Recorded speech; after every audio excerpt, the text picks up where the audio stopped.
warahmatullahi wabarakatuh. Saya Umi Hani Ekawati, guru SMP Negeri 3 Losari, calon guru penggerak Angkatan 7 dari Kabupaten Brebes. Di sini saya akan membuat aksi nyata dengan mengimplementasikan konsep-konsep budaya positif di SMP Negeri 3 Losari. Selamat menyaksikan.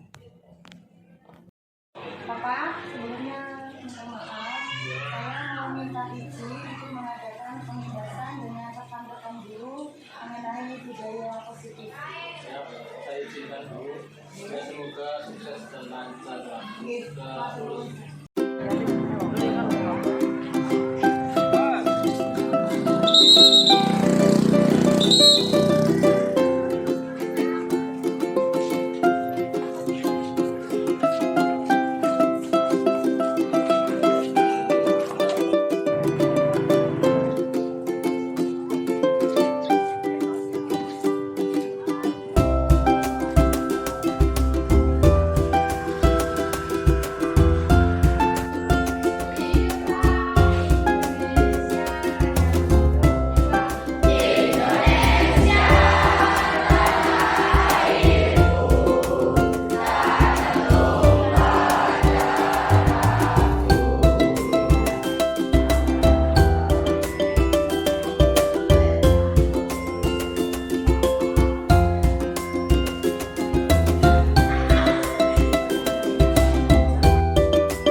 Waalaikumsalam warahmatullahi wabarakatuh.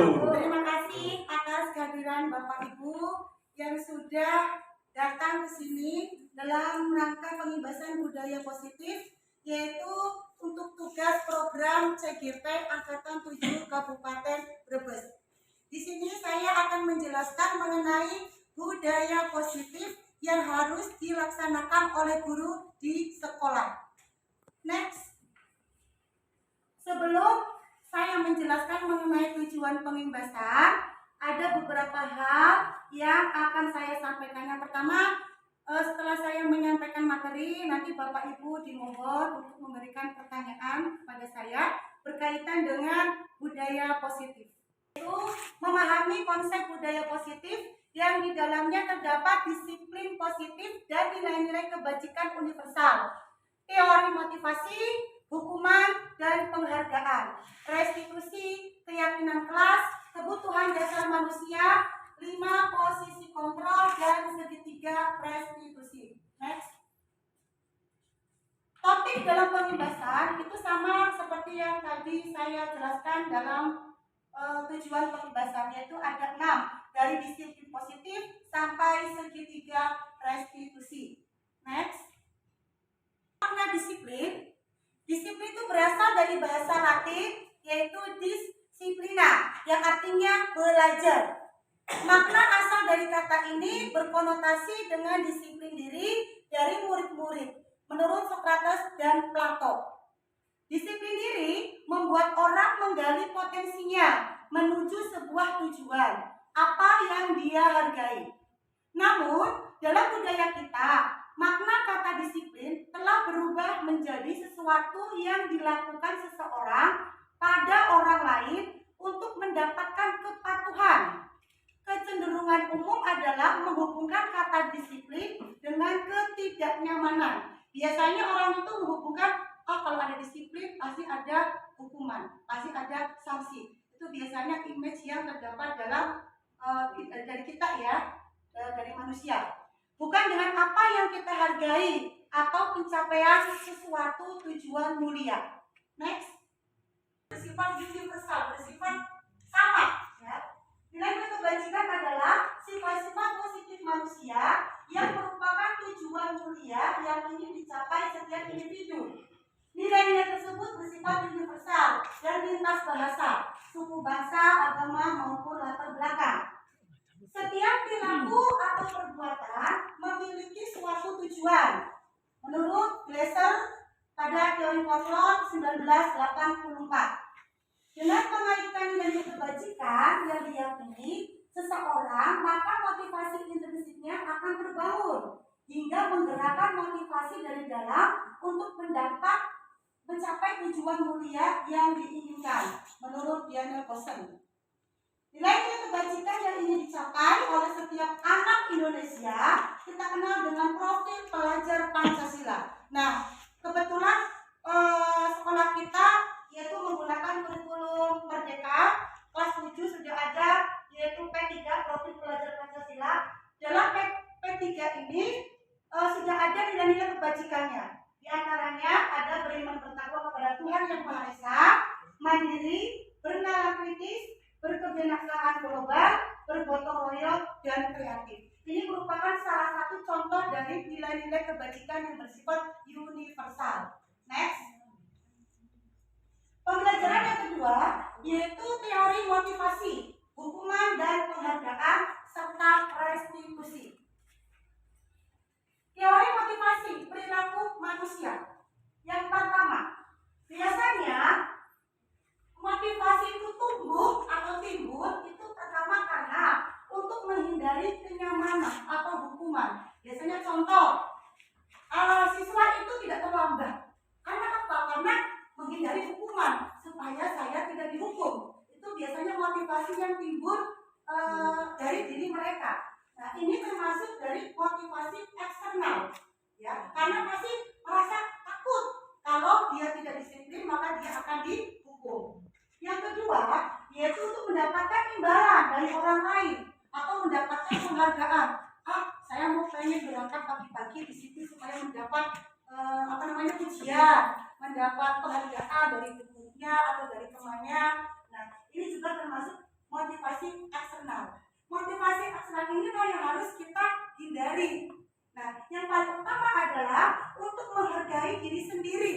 Kita berangkat pagi, disiplin, berangkat tepat waktu, itu berasal dari kita sendiri, bukan karena hukuman, bukan karena ingin mendapatkan pujian. Inilah yang disebut dengan motivasi internal, dan inilah kunci dari disiplin positif.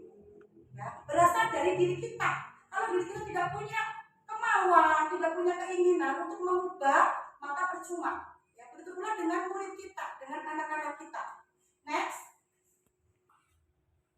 Nah, ini tindakan guru. Ini perbedaan antara hukuman atau konsekuensi. Ternyata kita sebagai guru itu tidak boleh memberi hukuman. Ya. Minimal kita tuh harus ada di jenjang konsekuensi. Tapi untuk memberi konsekuensi, kita harus membuat kesepakatan dengan murid kita terlebih dahulu.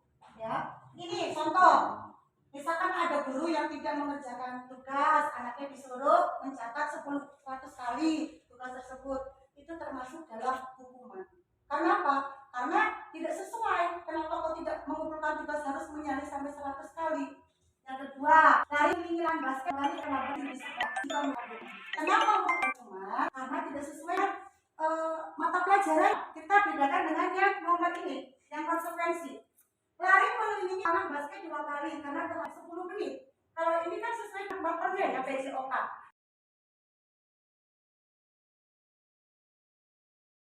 Membuat anak merasa tidak nyaman dalam jangka waktu pendek.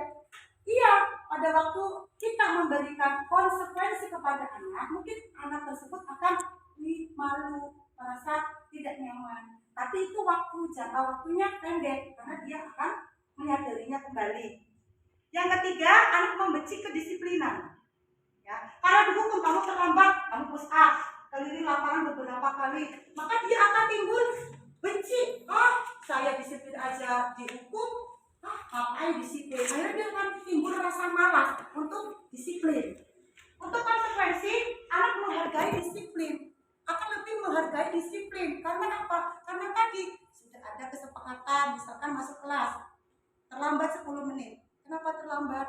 Ya Bu, maaf kesiangan. Kira-kira kamu tahu nggak kesepakatan kelasnya sudah kita buat? Iya Bu, harus berangkat tepat waktu, masuk kelas tepat waktu. Terus apa yang akan kamu lakukan? Iya Bu, saya akan tidak terlambat lagi. Jadi dia menghargai disiplin. Karena apa? Karena sudah ada kesepakatan. Ya. Yang terakhir, marah.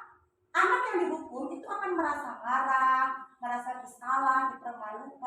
tidak dihargai, apalagi kalau dihukumnya di depan teman-temannya. Ya. Pasti mereka akan merasa down dan itu akan membekas sekali. Untuk konsekuensi, yaitu dia mungkin akan kehilangan haknya, ya, akan dibuat tidak nyaman, akan diasingkan, tapi hanya untuk sementara. Tapi kalau hukuman itu akan jangka waktunya sangat panjang sekali. Next. Nah, sekarang restitusi. Apa itu restitusi? Yaitu proses menciptakan kondisi bagi murid untuk memperbaiki kesalahan mereka, sehingga mereka bisa kembali pada kelompok mereka dengan karakter yang lebih kuat. Restitusi juga merupakan proses kolaboratif yang mengajarkan murid untuk mencari solusi masalah mereka dan membantu murid berpikir tentang orang seperti apa yang mereka ingin menjadi tujuan mulia dan bagaimana mereka harus memperlakukan orang lain atau dosen. Jadi intinya dari restitusi ini adalah jika anak melakukan kesalahan itu akan timbul kesadaran dari dirinya sendiri tanpa ada paksaan dari orang lain, tanpa ada hukuman dan tanpa ada imbalan. Sehingga anak tersebut pasti akan berubah, tadi akan memperkuat karakternya. Oh iya ya, yang saya lakukan ini salah, berarti saya harus mengubahnya. Dan dia berusaha pasti akan mengubahnya, berasal dari dalam dirinya tanpa ada pengaruh dari luar. Next. Ciri-ciri restitusi ada 9. Yang pertama, bukan untuk menebus kesalahan, namun untuk belajar dari kesalahan. Apa yang kita lakukan, kesalahan apa yang kita lakukan, kita harus belajar. Bukan untuk menebus kesalahannya, tapi belajar dari kesalahan. Yang kedua, memperbaiki hubungan. Misalkan ada tadi hubungannya antara guru dan murid yang melakukan kesalahan, itu akan memperbaiki. Yang ketiga, tawaran, ditawarkan. Murid itu ditawarkan, kamu maunya apa? Kamu pengennya apa? Tapi bukan dipaksa. Kamu harus seperti ini, kamu harus seperti ini. Kalau kamu tidak melakukan ini, saya hukum. Tidak, tapi murid itu ditawarkan. Apa yang akan kamu lakukan? Solusinya kira-kira apa? Kita bicarakan bersama. Yang keempat, restitusi menuntut untuk melihat ke dalam diri anak tersebut. Jika mereka melakukan kesalahan, apa yang harus mereka perbaiki? Kuncinya adalah memperbaiki diri. Ya. Yang kelima, restitusi mencari kebutuhan dasar yang mendasari tindakan. Nah, untuk restitusi ini juga berhubungan dengan kebutuhan dasar manusia. Manusia itu mempunyai dasar kebutuhan ingin bebas, kebutuhan ingin senang, kebutuhan ingin mendapatkan perhatian, dan sebagainya. Nah, kalau memang anak tersebut punya kesalahan, kita sebagai guru harus mengoreksi atau mencari tahu. Mungkin mereka melakukan pelanggaran, itu ada faktornya. Faktornya apa?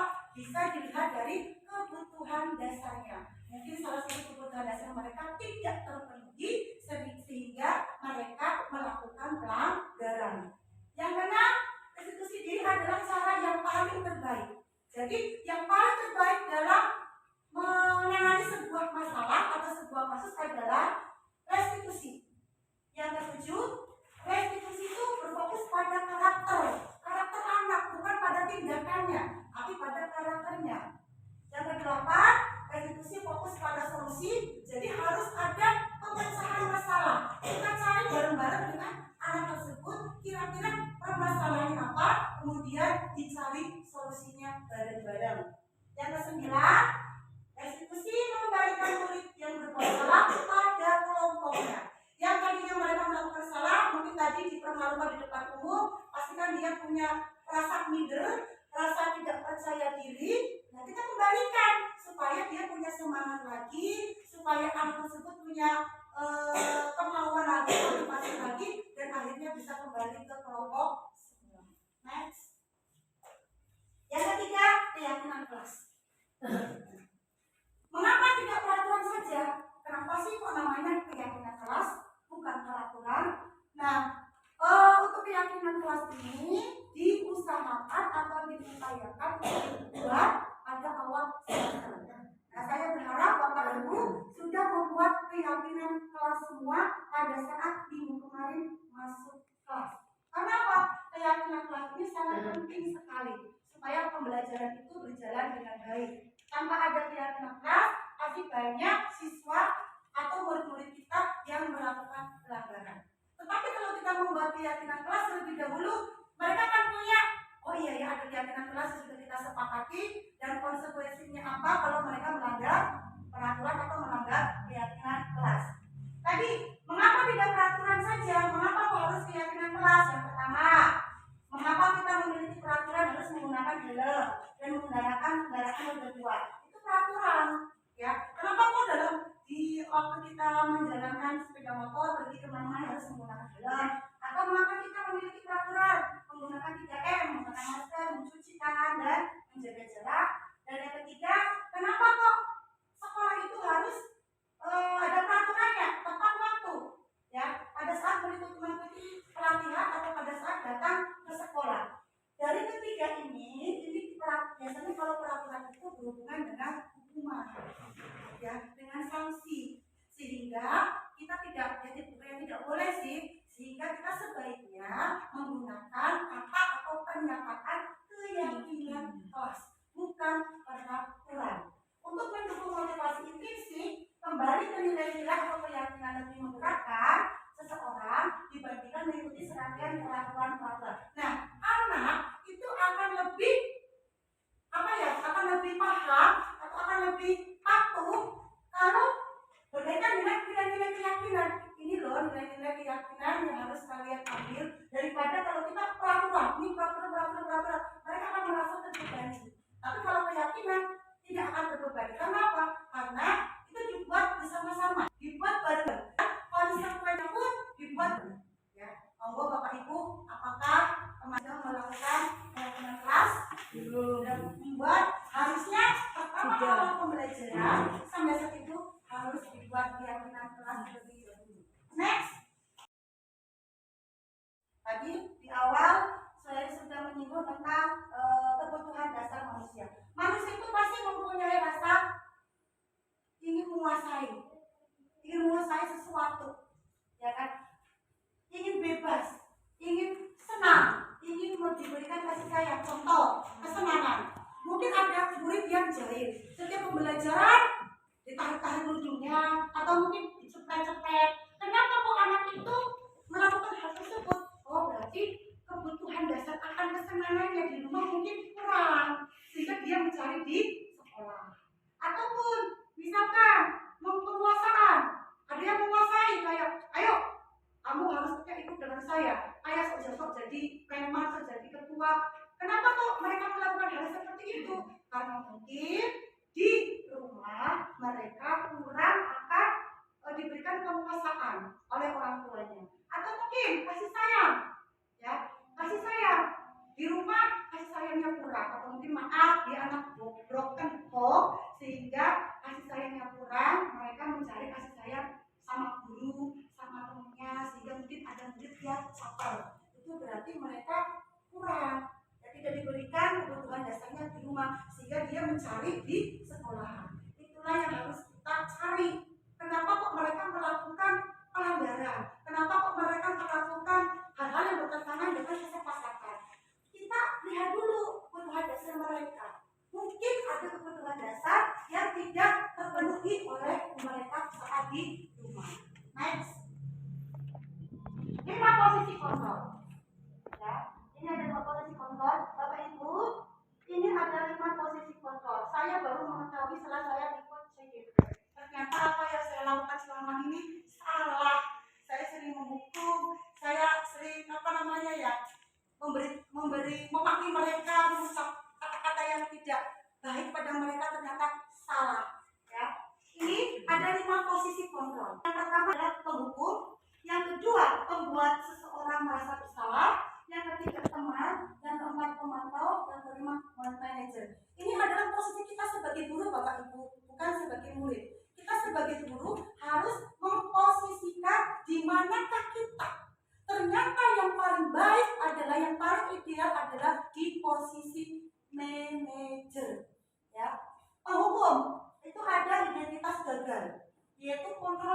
dua, ya. Ada dua penghukum dan membuat orang merasa bersalah. Untuk identitas yang berhasil atau sukses itu yang masih berhubungan dengan kontrol dari luar itu ada teman, guru menganggap muridnya itu sebagai teman atau sebagai pemantau, hanya memantau saja. Nah, untuk memantau ini biasanya berkaitan dengan konsekuensi yang dibuat dalam kesepakatan kelas. Ternyata guru yang memposisikan dirinya dalam pemantau juga kurang baik.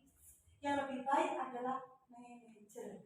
Ya, di sini ada contohnya, misalkan guru berbuat menghardik, menunjuk-nunjuk, menyakiti, ya, menyindir, atau misalkan kan biasa kita sering menyindir kalau ada anak yang bergetar kan disindir-sindir. Membuat orang merasa bersalah, berceramah dan mengatakan seharusnya kamu tuh gini. Ibu kecewa dengan sikap kamu seperti ini. Nah, itu biasanya menggunakan kalimat seperti itu. Teman, membuatkan alasan-alasan untuk muridnya. Kamu itu ya, jadi urus sama ibu, kamu gak kasihan sama ibu, itu biasanya posisi teman.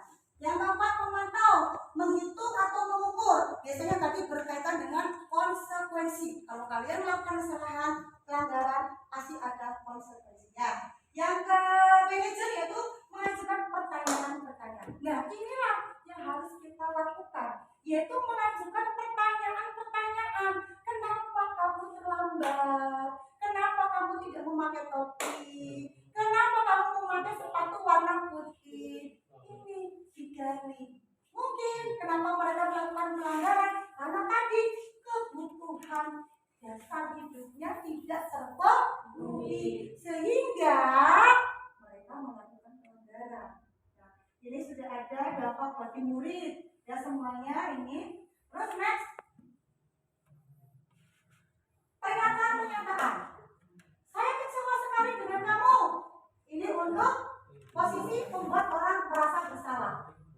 Kamu tidak pernah benar melakukannya. Dasar kamu tuh selalu salah ini. Itu berarti penghukum. Ayolah, lakukan demi ibu. Kalau memang kamu tidak bisa, please ibu tolong. Itu berarti teman, ya. Apakah kamu mau mendapatkan stiker? Apakah kamu ingin mendapatkan nilai besar?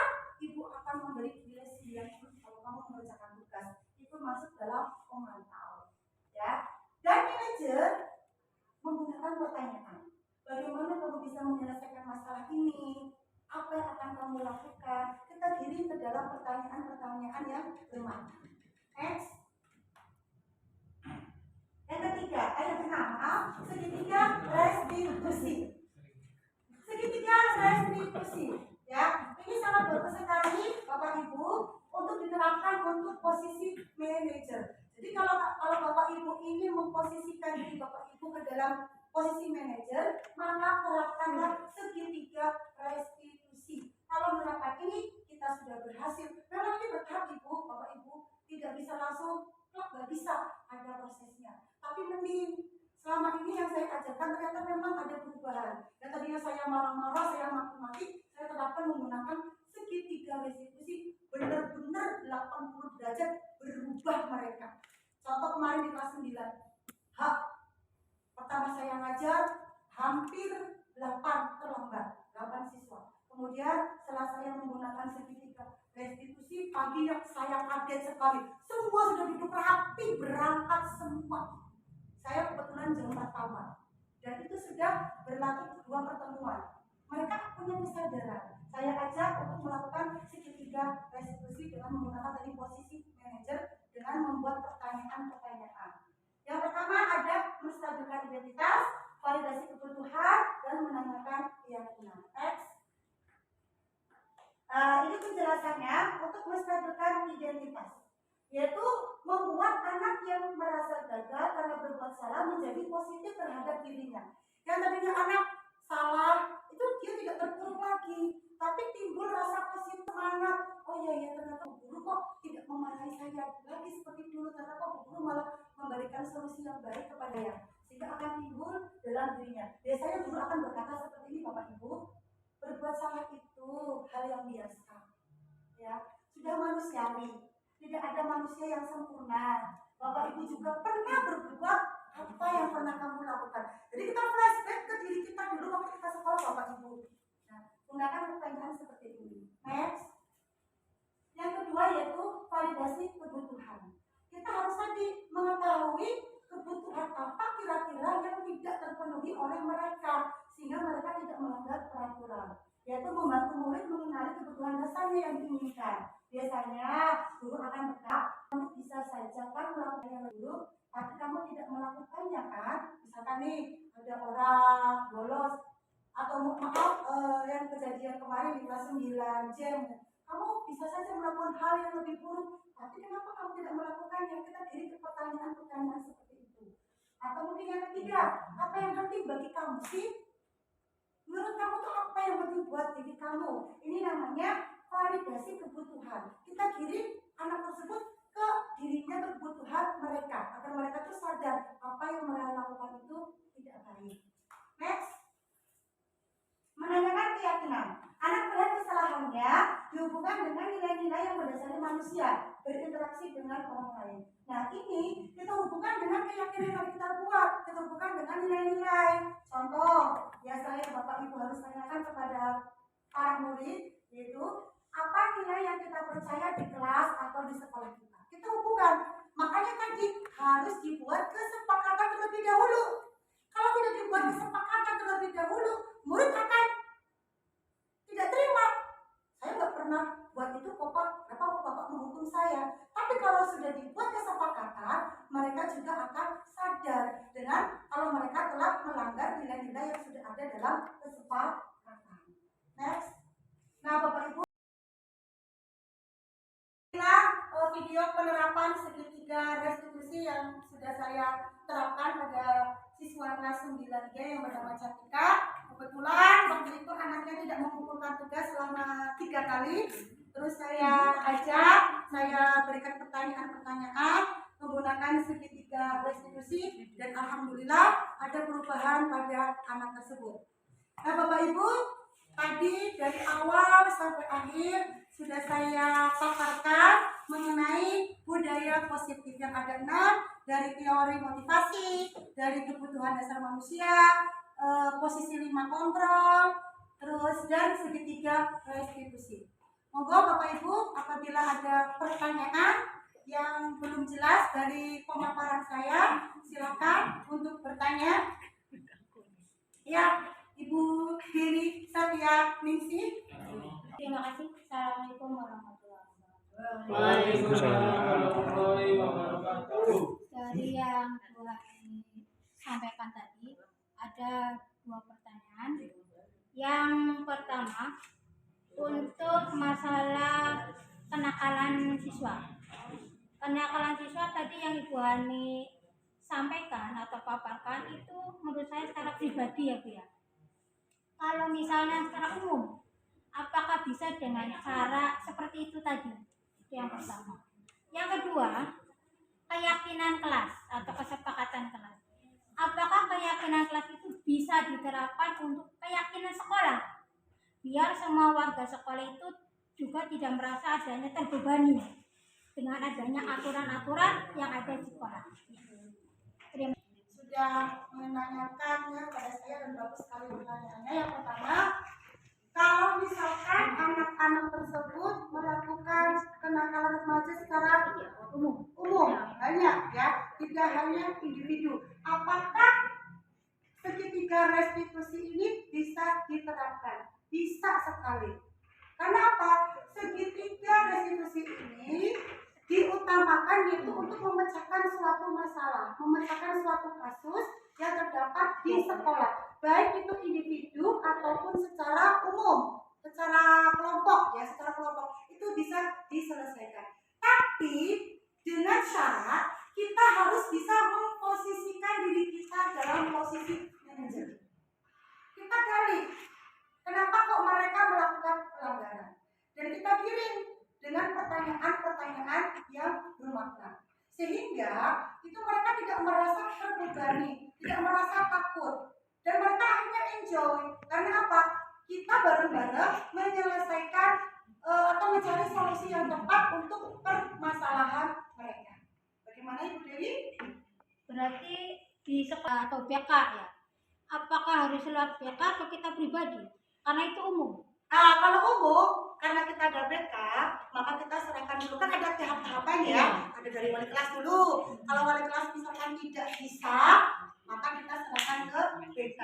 Nah, di sini makanya BK juga harus mengetahui segitiga restitusi ini supaya beliau atau mereka itu mampu untuk menerapkannya dalam masalah yang dihadapi. Jadi intinya ini memang CGP ini menerapkan segitiga restitusi itu untuk semua guru, sehingga semua guru itu bisa menghadapi permasalahannya dengan memposisikan diri mereka dalam posisi manajer dan menerapkan segitiga restitusi. Kalau semua guru melakukan tersebut, maka budaya positif dari ketiga akan bagus, akan meningkat. Gitu. Nah, untuk tadi, apakah keyakinan kelas yang dibuat itu bisa diterapkan untuk keyakinan sekolah? Wah, itu memang harus. Dari pertama yang terkecil itu keyakinan kelas dulu. Kalau keyakinan kelas semua guru sudah menerapkan dan setiap kelas sudah punya keyakinan kelas di dalam kelasnya, sudah ada poster tentang keyakinan kelas, diharapkan kita, sekolah kita juga membuat kesepakatan atau keyakinan sekolah, sehingga tidak ada lagi siswa yang dihukum, sehingga tidak ada lagi kita inginkan pelanggaran-pelanggaran yang mereka lakukan. Karena dengan keyakinan sekolah ini, mereka paham, siswa itu sepakat, tahu kalau mereka melakukan pelanggaran, mereka akan mendapatkan konsekuensi seperti ini. Tapi kalau kita tidak membuat kesepakatan sekolah, tiba-tiba ujuk-ujuk, misalkan maaf ya Pak Mahfud, terlambat langsung, kamu terlambat, kenapa terlambat? Kan mungkin siswa merasa, atau mungkin pas upacara tadi tidak bawa topi, dipisahkan. Pasti kan mereka juga akan malu down. Nah, tapi kita gali, kenapa kok dia tidak membawa topi, alasannya apa? Inilah pentingnya dari segitiga restitusi. Kita kiri, kita apa ya? Tak selami. Kenapa kok mereka melakukan hal tersebut? Bagaimana Ibu Dewi? Apa itu tidak mempengaruhi visi dan misi sekolah? Antara itu sesuai dengan bagus sekali pertanyaannya. Visi sekolah. Saya lihat visi misi sekolah di SMP Negeri 3 Losari itu sudah bertahun-tahun belum diubah. Ya, dari yang saya tahu kemarin mengikuti kolaborasi dengan fasilitator, minimal visi dan misi sekolah itu diubah 4 tahun sekali. Ya, 4 tahun sekali diubah. Nah, inilah kenapa kita harus mengubah visi misi tersebut, sehingga akan sinkron dengan kesepakatan sekolah yang kita buat. Tapi gurunya tadi harus tahu tentang memposisikan dirinya itu, harus paham dan harus mengetahui tentang segitiga restitusi. Mana Bu Dewi? Terima. Ada lagi yang mau bertanya? Silakan. Ya, Rina. Mungkin bukan bertanya ya, tapi memberi tanggapan kali nggak apa-apa. Oke, nggak apa-apa. Ya, sekedar ini aja ya, tanggapan saja. Ya. Dari pertanyaannya Bu Dewi tadi yang sangat bagus, dan dari penjelasannya Ibu Han yang sangat bagus juga ya, sangat jelas sekali. Dari sini saya juga belajar, ternyata seperti tadi Bu Han bilang, saya baru tahu setelah ikut CGP itu. Setelah saya ikut ini juga ya, simulasi ini saya kok berarti sebenarnya kita itu kayak CGP diberi ilmu-ilmu yang seperti itu dari sebelum CGP, berarti di BK itu justru malah sudah duluan seperti tadi kebutuhan dasar manusia itu dari BK juga materi sudah dari kuliah ada. Nah ini kan CGP kan baru ya Bu ya, jadi mungkin kayak simbol dari Pak Jokowi yang kita itu mau revolusi revolusi karakter. Nah karakter itu mungkin diarahkannya ke situ ya. Jadi memang kayak berarti ini setiap guru itu ya kayak istilahnya kayak mau menjurus ke guru BK ya, harus bertanya mengapa sih ini kayak gitu ya, nggak langsung mengerti gitu ya. Tidak langsung menjudgment, ini kamu salah, ini salah, enggak. Kita kiri, kalau memang kita lihat kebutuhan dasarnya, kira-kira apa yang mereka belum terpenuhi. Mungkin mereka melakukan pelanggaran di sekolah kan karena ada kebutuhan dasar yang tidak terpenuhi, sehingga mereka melakukan pelanggaran di sekolah. Itu tugas kita untuk selama ini kan mungkin kita kenal itu tugasnya guru BK. Apa istilahnya kan ada siswa yang melanggar kesepakatan atau ruang BK. Nah, yang bertanya kan guru BK ya. Kenapa kamu nggak pakai ini? Kenapa kamu kalau dari sini saya belajar, berarti ini bukan cuma guru BK. Semua guru harus guru BK, tangani dulu kan gitu ya kayaknya ya. Terima kasih. Jadi BK itu merupakan pos terakhirnya itu saling bekerja sama ya, antara guru mapel, antara wali kelas dan guru BK itu saling kolaborasi. Kalau hanya guru BK saja juga tidak bisa, atau guru mapel atau wali kelas saja juga tidak bisa. Kita semua harus saling berkolaborasi supaya SMP kita ya meningkat, bagus, bertambah baik, positif. Ya, ada lagi Bapak Ibu, monggo. Ada Bu. Terima kasih. Assalamualaikum warahmatullahi wabarakatuh. Waalaikumsalam warahmatullahi wabarakatuh. Bu, saya mau menanyakan tentang nilai-nilai kebajikan universal. Itu kan setelah Ibu jelaskan tadi, saya akan menangkap beberapa nilai-nilai kebajikan seperti rasa hormat, menghargai, kemudian antusias, komitmen dan disiplin, ya kan? Nah, dari nilai-nilai tersebut, bagaimana cara guru agar dapat terlibat? Kemudian jika ada peserta yang belum nilai-nilai universal tadi, itu sifat gurunya mana? Mengasihnya biar peserta disebut ikut patuh dalam nilai-nilai universal tersebut. Terima kasih. Saya akan sedikit menjawabnya. Untuk nilai-nilai kebajikan universal itu kan bersifat tadi umum, tidak memandang suku bangsa, tidak memandang agama, tidak memandang ras, dan bentuknya itu umum, namanya saja universal, berarti umum. Nah, tadi dicontohkan itu ada pada P3, profil pelajar Pancasila. Di situ ada keimanan bertakwa pada Yang Maha Esa, ada berakhlak mulia, ada berpikir kritis, benar berpikir kritis, ada mandiri, ada gotong royong, ada berkebinekaan tunggal. Nah, bagaimana cara kita menerapkan nilai-nilai tersebut kepada anak supaya anak itu tahu? Ya, dengan cara kita menerapkan P3 itu, P3 kepada mengenalkan P3 kepada anak-anak. Kebetulan kelas 7 kan sudah menerapkan kurikulum merdeka. Mungkin untuk kelas 8 dan kelas 9 itu belum belum tahu tentang adanya P3 ini. Nah, untuk kelas 7 ini supaya mereka menerapkan nilai-nilai belajar dari Pancasila, ya kita pertama kita beritahu dulu ini loh, ternyata kurikulum merdeka itu ada yang namanya P3. Kemudian kita terapkan, ada juga kemarin yang proyek kan. Nah, proyek ini merupakan salah satu sarana untuk mengenalkan nilai-nilai dari P3. Karena di situ kemarin waktu Pilketos kita bergotong royong membuat kotak suara, ya kan? Kita juga bergotong royong kemarin pada waktu Bhinneka Tunggal Ika, ya kan? Menciptakan tarian. Ya. Nah, jadi penerapan nilai-nilai dari P3 itu supaya masuk ke anak-anak, ya kan kita kenalkan dulu. Kebetulan kita menggunakan kurikulum 13. Maka tadi dengan ada proyek adalah kurikulum merdeka itu ada proyek karena itu untuk mengenalkan P3 pada mereka. Ya. Terus untuk pertanyaan kedua tadi apa ya tadi Mas? Maaf. Dari nilai-nilai tersebut, bagaimana cara guru agar dapat tersalurkan dengan baik? Bagaimana menerapkan nilai-nilai tersebut agar guru itu bisa menerapkan kepada Peserta didik. yang tadi? Satu, kita harus menguasai materi tersebut. Yang kedua, kita juga harus memposisikan diri kita. Gimana sih posisi diri kita? Karena saya yakin pada saat pembelajaran project pun pasti punya ada masalah kan?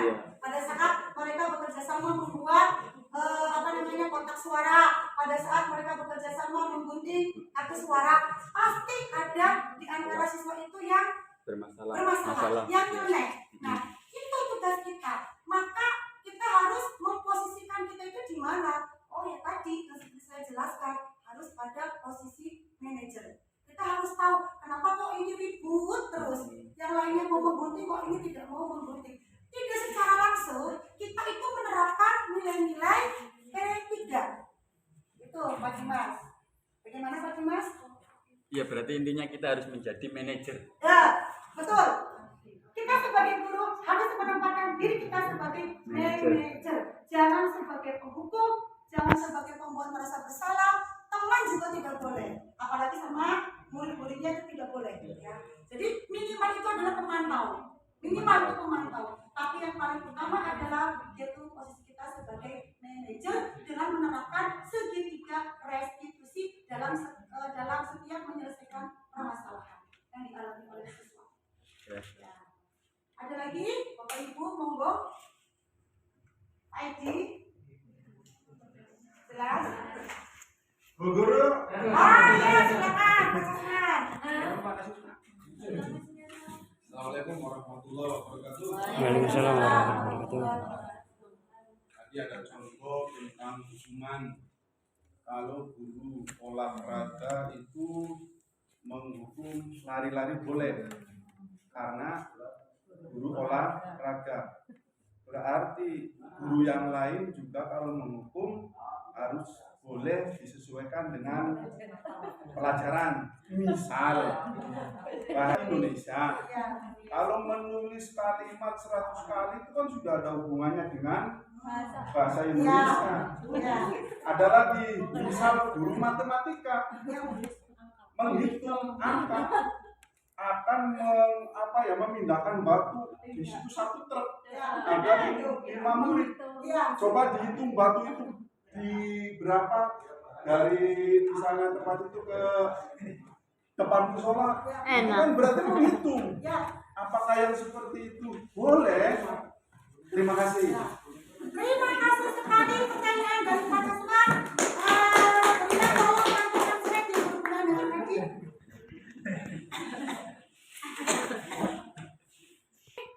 Kolaborasi supaya SMP kita ya meningkat, bagus, bertambah baik, positif. Ya, ada lagi yang saya jelaskan tadi, lari-lari pada waktu saat pelajaran PJO. Itu bukan hukuman, tapi adalah konsekuensi, bukan hukuman. Karena apa? Karena itu dikaitkan dengan mapel. Tadi Pak Dokter mengatakan hukuman. Tapi di sini tadi saya jelaskan itu bukan hukuman. Karena apa? Karena ada keterkaitan. Ini merupakan contoh perbedaan antara hukuman dan konsekuensi. Tadi saya menjelaskan juga. Untuk poin yang kedua, anak disuruh lari-lari ke lapangan basket selama 2 kali putaran. Karena apa? Karena terlambat hadir ke sekolah. Itu merupakan contoh hukuman. Karena apa? 1, tidak ada kesepakatan antara yang memberi hukuman dan anak tersebut. 2, tidak ada kaitannya dengan mapel. Tapi untuk poin yang terakhir, lari mengelilingi lapangan basket karena terlambat 10 menit. Kebetulan anak itu terlambat pada saat pelajaran PJOK dan disuruh gurunya untuk keliling lapangan basket selama 2 kali putaran. Nah, ini ada hubungannya. Ya, pola apa 1 tadi ada hubungannya karena guru tersebut merupakan guru PJOK dan mungkin kenapa dia terlambat 10 menit kan tidak mengikuti pemanasan.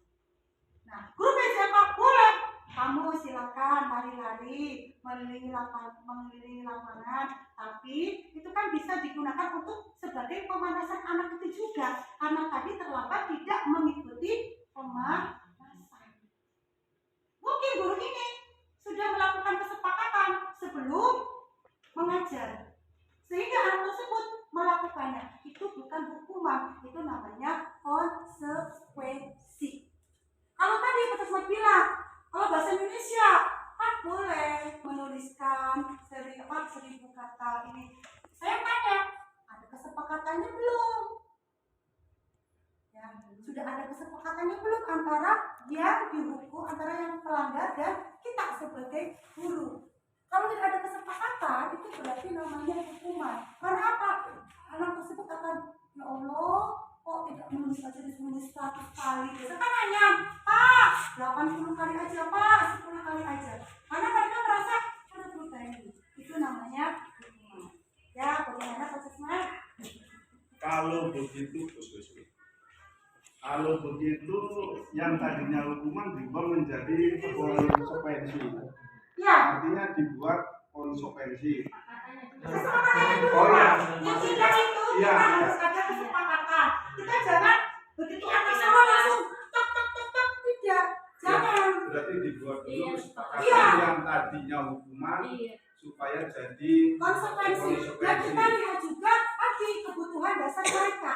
Kita lihat kenapa kok anak itu melanggar peraturan, kenapa kok terlambat masuk sekolah, kenapa kok terlambat masuk pelajaran bahasa Indonesia. Kan mungkin mereka punya alasan.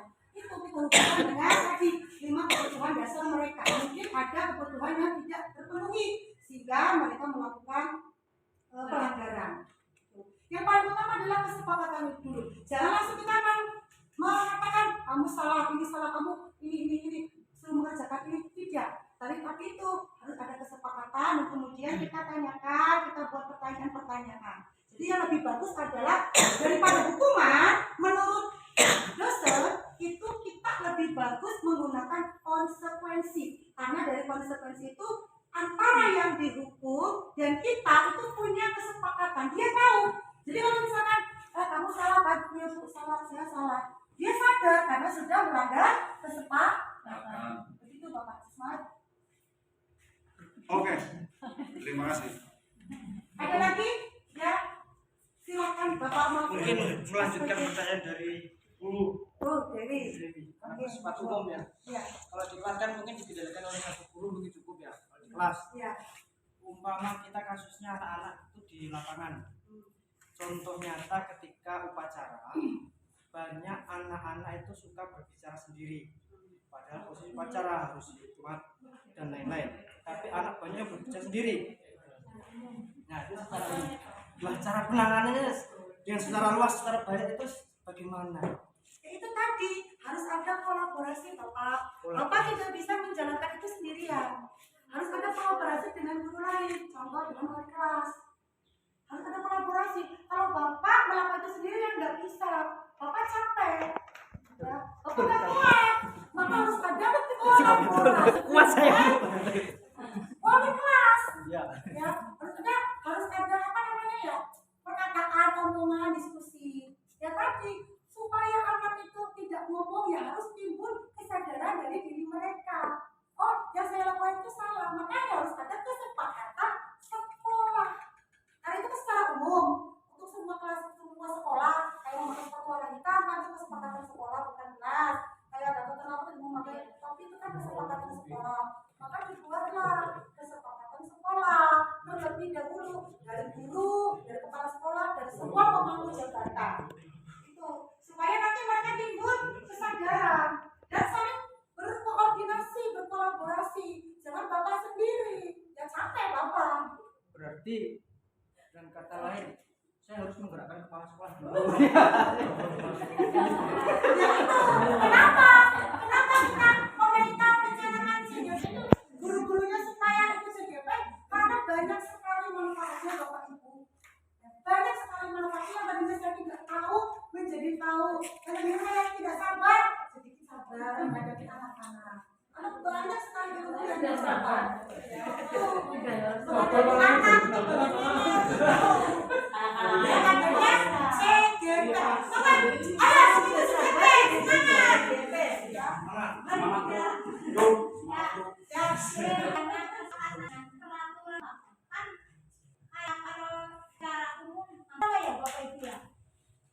Begini, gimana? Apakah karena satu orang atau bersama?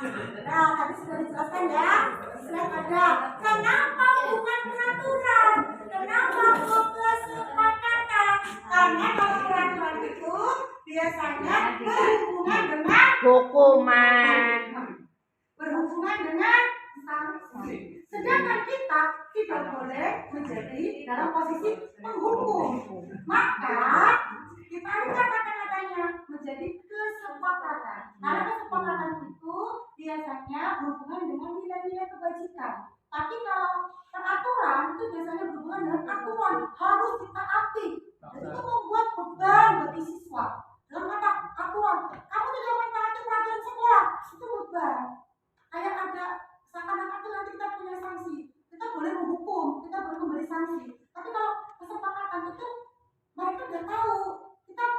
tahu, kita juga tahu.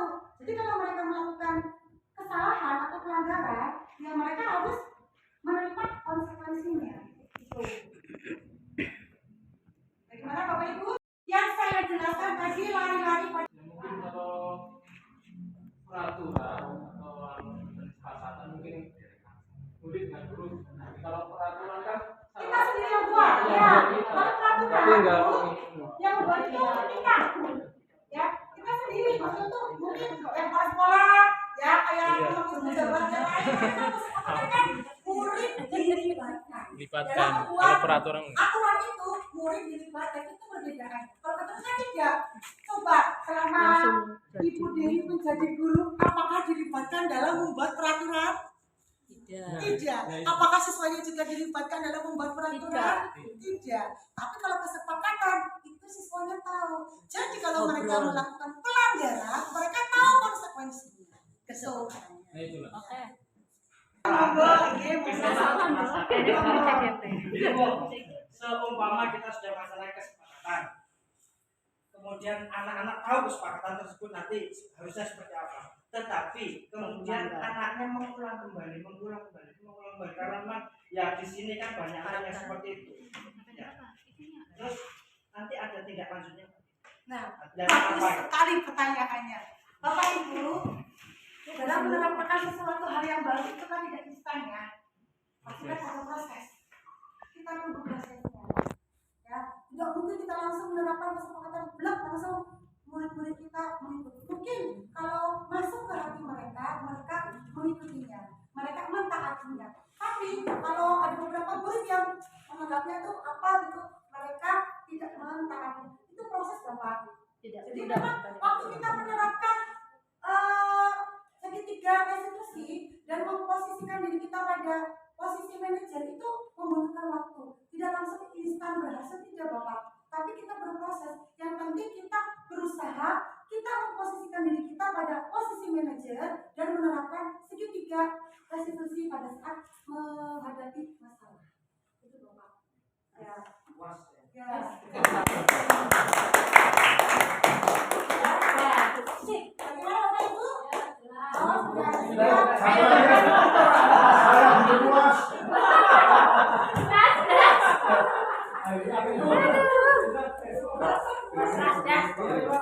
Itu tentang peraturan dan kesepakatan. Iya, kesepakatan. Iya. Saya bukan pesimis. Kesepakatan dan peraturan saya lebih cenderung atau lebih kuat menurut saya itu peraturan, karena itu tadi memang ada hukuman. Tapi anak kalau kesepakatan atau mungkin keyakinan itu kurang diyakini, walaupun itu keyakinan mungkin kurang diyakini. Karena apa?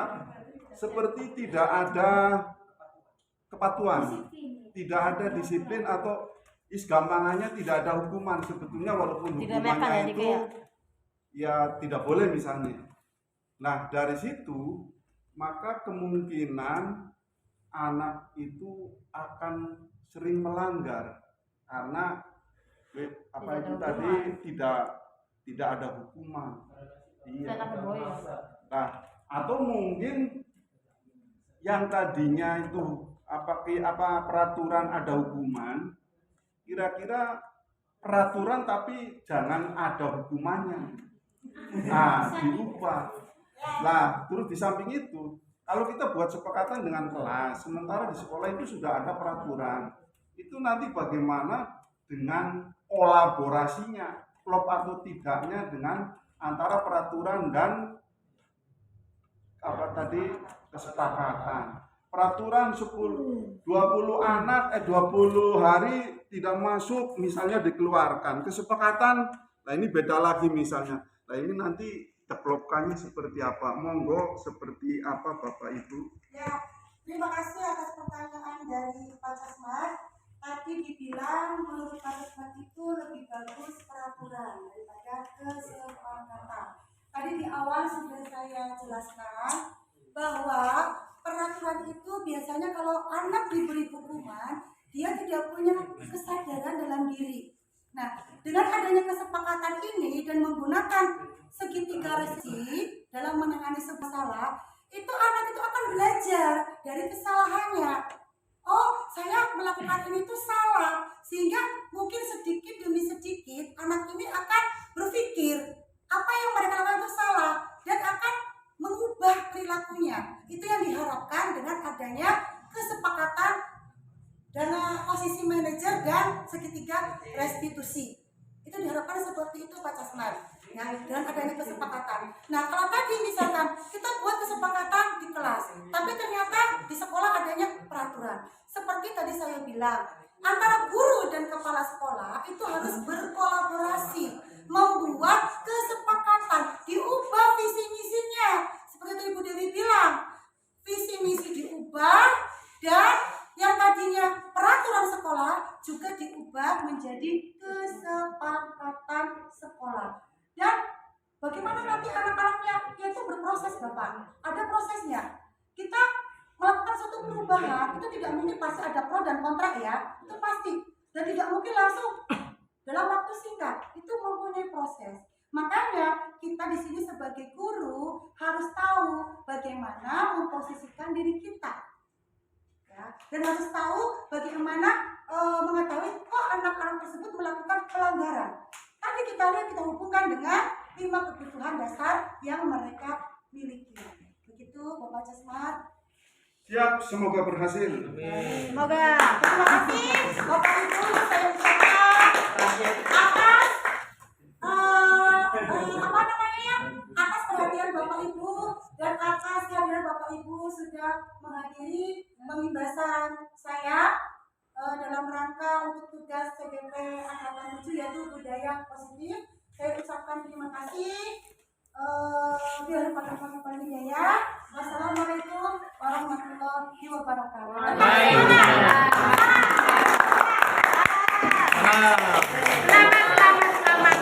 Selamat. Kali ini tentu akan menjelaskan mengenai budaya positif. Coba sebelum Ibu menjelaskan mengenai apa itu budaya positif, Ibu ingin bertanya dulu sama kalian. Ada yang tahu tidak budaya positif yang diterapkan di SMP kita? Salah satunya apa coba? Ayo, ada yang tahu apa? Budaya positif, silakan. Ayo coba. Ya, Nasra coba. Bersalaman di depan barat. Nah, bersalaman di depan gerbang atau menerapkan. Tadi sudah dijelaskan mengenai 5S ya, yang termasuk dalam budaya positif. Nah, kira-kira budaya positif apakah yang sudah Ibu laksanakan di kelas ini? Ya, Nasra. Membuat kesepakatan kelas. Ya, pembuatan kesepakatan. Kemarin kita sudah membuat kesepakatan kelas, ya, supaya kelas kita dalam pembelajaran itu berjalan dengan baik. Nah, selain kesepakatan kelas, budaya positif apa saja atau budaya positif apa lagi yang sudah Ibu terapkan di kelas ini? Mungkin kan kalian pasti mengamati dan Ibu juga pernah menjelaskan mengenai budaya positif. Apalagi yang sudah Ibu terapkan di kelas kalian dalam melaksanakan budaya positif. Ayo sampai masih ingat? Ya, Najib.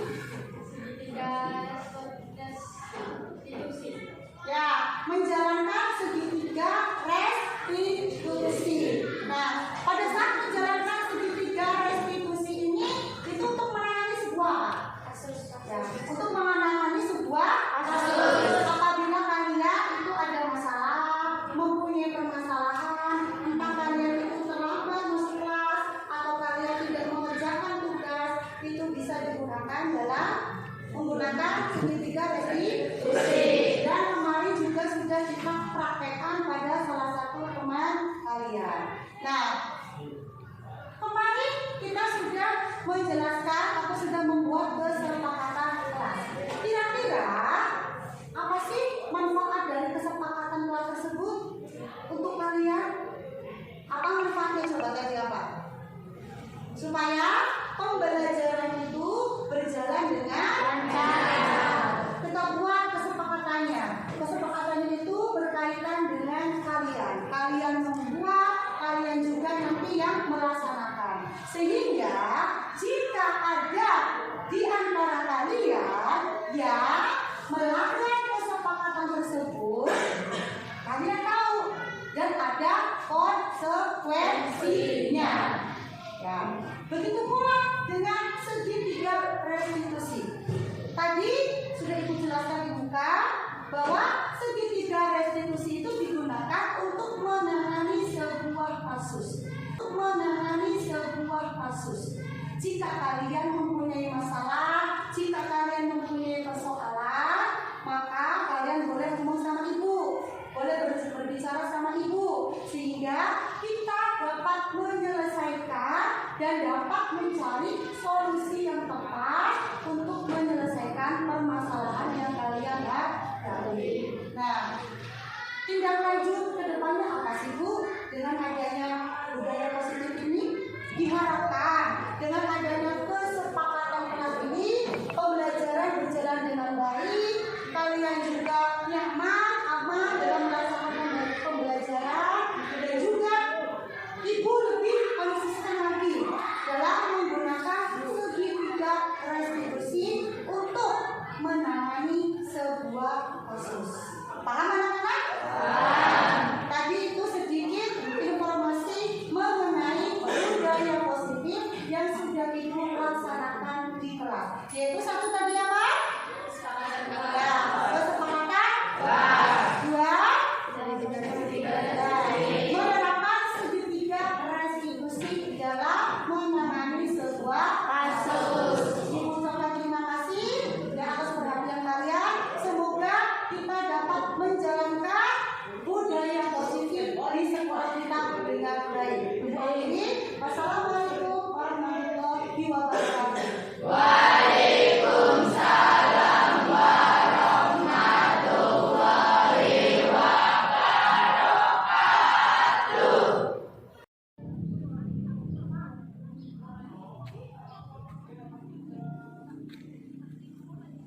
Demikian aksi nyata yang saya buat dalam mengimplementasikan konsep-konsep budaya positif di SMP Negeri 3 Losari. Semoga bermanfaat. Saya ucapkan terima kasih.